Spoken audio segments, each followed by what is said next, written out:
The appropriations amendment 538 that I spoke of earlier that defunds prosecution by the Department of Justice against states' medical marijuana laws. It was passed in 2014 with a very large majority of Republicans and Democrats, both the House and the Senate. In December 2015, it was passed with approximately 20% larger majority in both the House of Representatives and the Senate. So it's moving that way.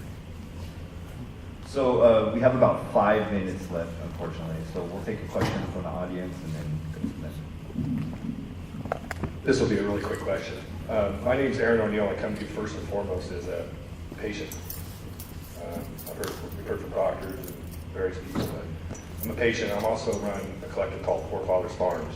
And I guess one of my questions that I've been sitting here listening to a lot about, and I think it's probably more directed towards you, Mr. Lovell, it sounds like we have some ears in the California League of Cities. And my question is this: if we want to come out into the light, which I've been trying to do for the last 6 years, why, and sitting at the table dealing with these regulations, why is the California League of Cities encouraging local bans? We've seen some of the things that have brought out. I'm not trying to call anybody out. That's the first question. The second question is, Ms. Ma, I was just wondering, did you get a recommendation to purchase cannabis for your dog? Because you sort of self-incriminated yourself here. Just pointing out from somebody who's having issues. And my third question is to address the giggle factor. We talked a lot about educating law enforcement and some of you guys there and some of the people in the audience. I've seen people use cannabis oil on infected ingrown toenails, okay? That's how effective it can be in its antimicrobial use. Just to preface real quick, 17 years in the medical community. I worked in a neo-intensive care unit for over 17 years.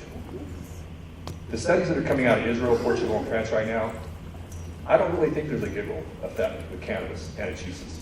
We talk about dogs, and all this stuff has been discovered because of 215. Let's please not limit what cannabis can do by calling it a giggle factor or somebody can't take it for a sprained ankle. Why not? Is it people, 70,000 people a year have liver failure from Tylenol, okay? This is real, the science is there.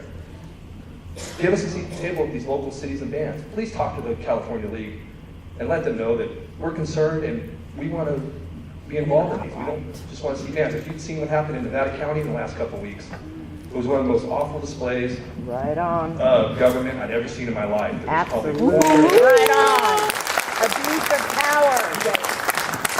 Cop's gotta go. To shut down all the hard work too, not just the advocates. I know you mentioned something earlier. Hey, your own peril, you clap at some of the comments that were made. Law enforcement has the same peril. This can get backed up too by overreacting to the regulation that we've had instead of encouraging them to come to the table and talk to us. Thank you for your time. I appreciate all your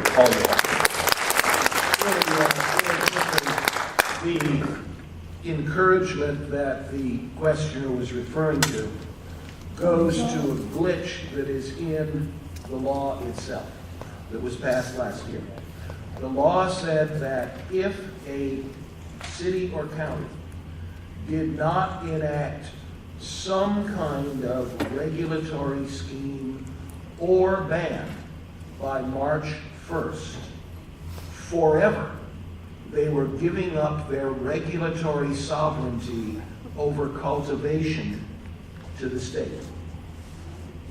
The author of that particular bill, AB 243, has acknowledged that that language was in the bill in error and has pledged to fix that, and he has a bill, AB 21, which is slowly moving through the process.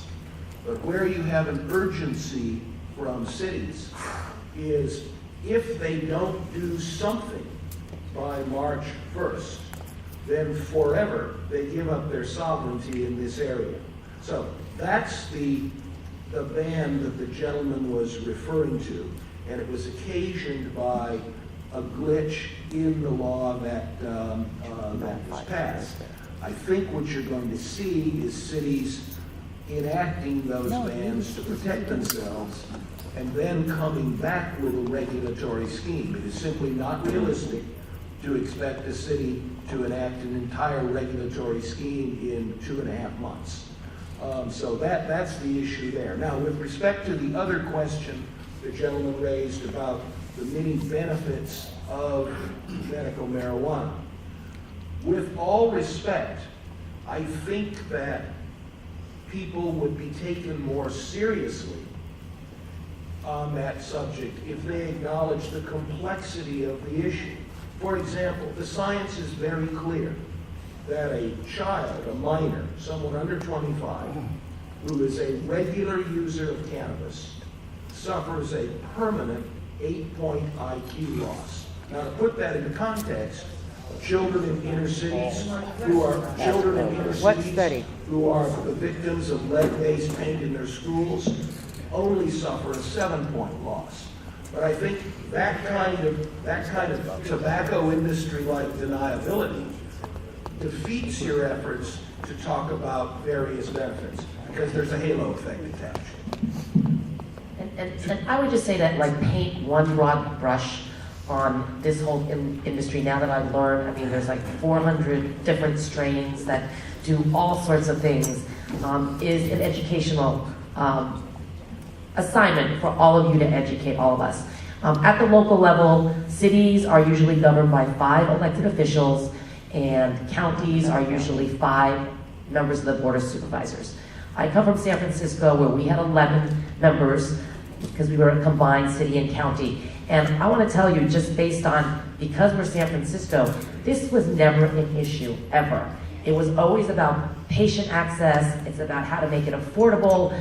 We never shut down a dispensary, never raided a business, would never do that in San Francisco. So, as you go from county to county, city to city, it is going to be different based on who the elected officials are.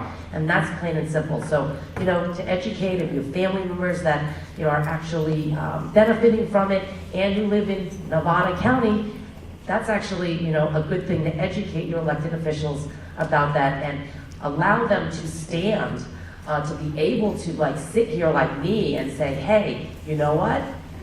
I can vote for this. I can support it. I have family members. I support it.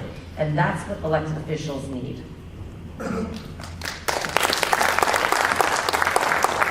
Just to address, to not completely disagree with John, on the... Oh, go ahead. It's, the league is, yes, there is the date, the March 1st date, but the truth is there has been a bias too. If you go on the league's website, they only have model ordinances on how to ban. They don't offer ordinances on how to regulate. I walked out of the member's office and heard a league member the other day trying to convince the mayor to ban. He was like, well, I'd like to regulate. He's like, no, just ban. I'm trying to get as many people to ban as possible. That's my impression. And That's right. And I literally handed the mayor my card. His card's still sitting right here. That he gave me, saying if you would like information on actually how to regulate, give us a call, because it is frustrating. But the bigger answer, besides just reaching out to John and asking John to carry the water of the advocates for us, the League of Cities is made up of local government officials, city council members, your city council members. You can call them directly. You go on the league's website. It's the public safety committee of the league that makes a lot of these calls. Find out who's on it. If it's one of your city council members, give them a call. Let them know how you feel. Do some grassroots activism, because they represent the views of their constituents, inside the league. I think that's actually an excellent place to end our conversation here. I wanted to give a warm round of applause to all of our